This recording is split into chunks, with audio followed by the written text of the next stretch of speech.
तर सीसीटीव्ही लावण्यात येणार होते, सोबतच स्क्रीन्स देखील लावण्यात येणार, किती गाड्या ये जा करतात यावरती मी तो आकडा नाही सांगणार, पण सरकारने जो तुम्हाला आकडा दिलाय त्याच्या 5 गाड्या प्रत्येक टोल नाक्यावरनं जातात. तो साहेब जाहीर करतीलच, त्यांच्याकडे तो आकडा आलाय, पण 5 गाड्या येतात तिकडे. त्याच्यामुळे जे तुम्हाला आकडेवारी मिळते ती खोटी आहे. जे पैसे जमा होत आहेत हे सांगतात हे खोटे आहेत. थेट लोकांची फसवणूक, अक्षरशः फसवणूक होते. येत्या काळामध्ये मनसेकडून पुन्हा एकदा आक्रमकतेची भूमिका पाहायला मिळेल का या संदर्भात? कारण पूर्वी आपण पाहिलं राजसाहेबांनी स्वतः घरामध्ये परिषद घेऊन माहिती दिली होती. पुढे कशी मनसेची भूमिका राहील? आक्रमकता म्हणजे तुम्हाला आता शेवटी निवडणुकीचं वर्ष आहे. आता मला वाटतं लोकांनी आक्रमकता दाखवली पाहिजे थोडी.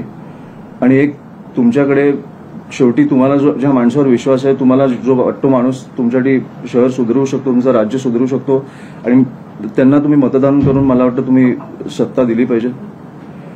आणि ह्याच्यानंतर मग शेवटी कसं आहे, तुम्ही सत्ता न देता आम्हाला प्रश्न विचारू नाही शकत.